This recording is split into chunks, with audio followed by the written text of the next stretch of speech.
চট্টগ্রামের সীতাকুণ্ডে বাঁশবাড়িয়া ফেরিঘাট পরিদর্শন করছে অন্তর্বর্তীকালীন সরকারের বিদ্যুৎ, জ্বালানি ও খনিজ সম্পদ, সড়ক পরিবহন ও সেতু এবং রেলপথ মন্ত্রণালয়ের উপদেষ্টা মোহাম্মদ ফাউজুল কবির খান। গতকাল দুপুর ৩টায় বাঁশবাড়িয়া ফেরিঘাট ও সন্দ্বীপ সংযোগ পর্যবেক্ষণকালে তিনি ঘাট ও ফেরিত কর্মরত কর্মচারী অকলের আবাসন ও বিশুদ্ধ পানির ব্যবস্থা, যাত্রী ছাউনি নির্মাণ, ফেরির টিকিটিং ও লাইটিং ব্যবস্থা উন্নতকরণ, নৌপথ জেল অকলের জাল নিয়ন্ত্রণ, পন্টুন ও অ্যাপ্রোচ সড়কের নিরাপত্তা নিশ্চিতকরণের নতুন জিও টিউব স্থাপনা সহ বিভিন্ন বিষয়ে সংশ্লিষ্ট সকলের দিক নির্দেশনা প্রদান করেন। এ সময় সাংবাদিকসকলের লগে হতা হইলে উপদেষ্টা মোহাম্মদ ফাউজুল কবির খান হইয়ে বর্ষা মৌসুমে ফেরিঘাটত যে ক্ষয়ক্ষতি হইয়ে তা সরজমিনে পর্যবেক্ষণ করতে পারছি। বাঁশবাড়িয়া ফেরিঘাটত স্থায়ী ও স্বয়ংসম্পূর্ণ ফেরিঘাট পরিণত করা হইব। যাত্রীসকলে বইবে ছাউনি, বিশুদ্ধ পানির লাই, জলের ডিপ টিউবওয়েল স্থাপন করা হইব। আশা করি আগামী ৮-১০ দিনের মধ্যে এসব কাজ সম্পন্ন হইব। পাশাপাশি যাত্রীবাহী বাসত যাত্রীসকল যেন অগ্রাধিকার ভিত্তিতে ফেরিত বইত পারে সে নির্দেশনাও দেওয়া হইব। যাত্রী হয়রানি রোধ ও ঘাটতি মেরামতের কাজ দ্রুত সম্পন্ন করা হইব। আমাদের এই বিআইডব্লিউটিসি এর চেয়ারম্যান, বিআইডব্লিউটিসির চেয়ারম্যান, বিআইটিসির চেয়ারম্যান এবং সবাই অন্যান্য সবাই সেনাবাহিনীর। তো প্রথম জিনিসটা হচ্ছে যে এই যে বর্ষা এখনো যদিও পুরোপুরি হয় নাই, কিন্তু বর্ষার একটা বড় অংশ পার হয়ে গেছে। সেপ্টেম্বরের 15 তারিখের দিকে মনে হয় আরো হবে।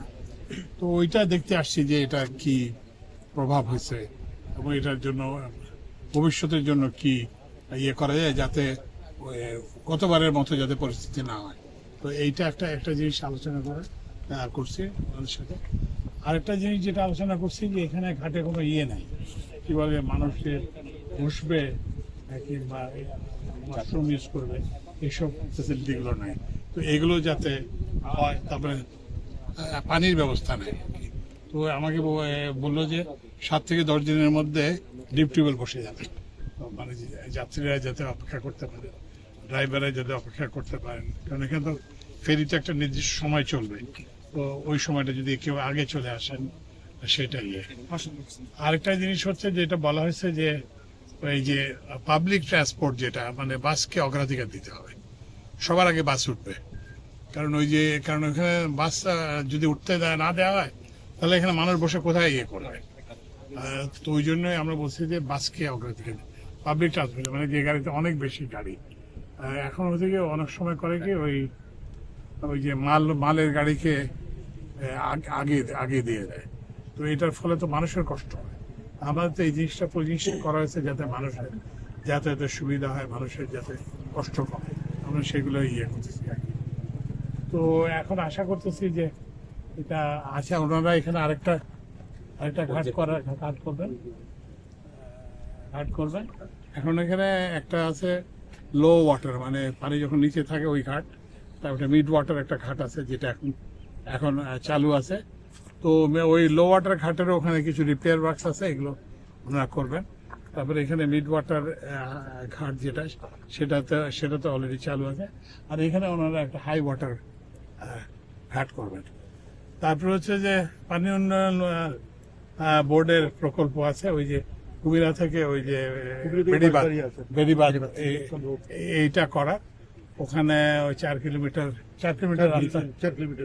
রাস্তা হবে, স্লুইস গেট হবে, প্রোটেকশন হবে, এটা শক্তিশালীকরণ করা হবে, এটা শক্তিশালী করা।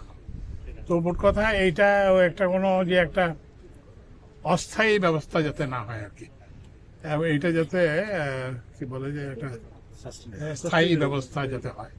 আর এটা শুধু যে আমরা সন্দ্বীপে করতেছি তা কিন্তু না, আমরা কিন্তু সব জায়গাতেই করছি। তো ওই জন্য আসলে হয়েছে কি যে গত 50-55 বছরে মানে উপকূলের মানুষ এটা বিবেচনা ছিল না, মানে তাদেরও যদি একটা যাতায়াত করতে হয়, তাদের করতে হয়, সেটার জন্য করে।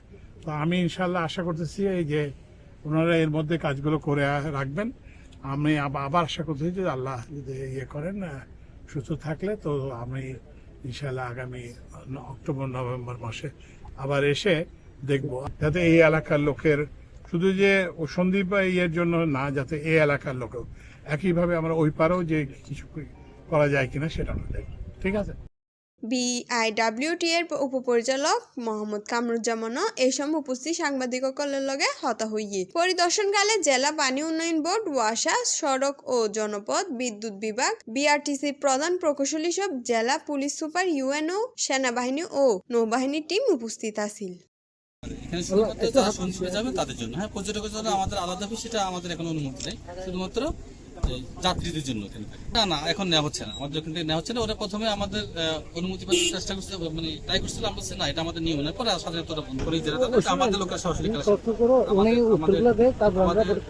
কর্মচারী এখানে প্রতি সেমিডিউরিনাল এই আমাদের এই সমুদ্রটা, হ্যাঁ, এখানে আপনারা জানেন যে 24 ঘন্টা 12 ঘন্টা পর জোয়ার আসে। তো আমাদের এখানে লোকবল নিয়োজিত থাকে, হ্যাঁ, দুই পাশেই থাকে। ওরা 12 ঘন্টা পর ওরা ব্যাচ দেয়, আবার চলে যাচ্ছে।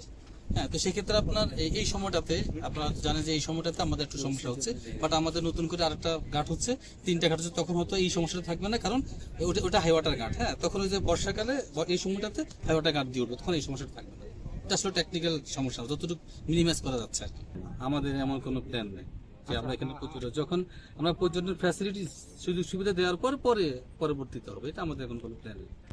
এখানে আমাদের রোস্টার ভিত্তিতে আমাদের লোক 3জন, প্রতিদিনে 3জন কর্মচারী এখানে আসে। হ্যাঁ, একবার সিট্যাক যখন ফেরি যখন আসে, তখন সে কেটে আবার চলে যাচ্ছে। হ্যাঁ, তো এখানে নিয়মের বাইরে সে কোনো কিছু এখানে করতে পারবে না, সেটা অবশ্যই আমরা মনিটরিং করতেছি। আপনার যারা সাংবাদিক ভাইরা আছেন, আপনারা অবগত আছেন যে নতুন যেহেতু করা হচ্ছে, হ্যাঁ, বিভিন্ন সমস্যার সৃষ্টি হতে পারে। আমি আপনাদেরকে বলে যাচ্ছি, আমার এখানে শুধুমাত্র যেই সকল গাড়ি ফেরিতে যাবে, শুধুমাত্র তাদের থেকে ফেরি টার্মিনাল ফি প্রযোজ্য হবে, আর কোনো থেকে ফেরি টার্মিনাল ফি প্রযোজ্য না।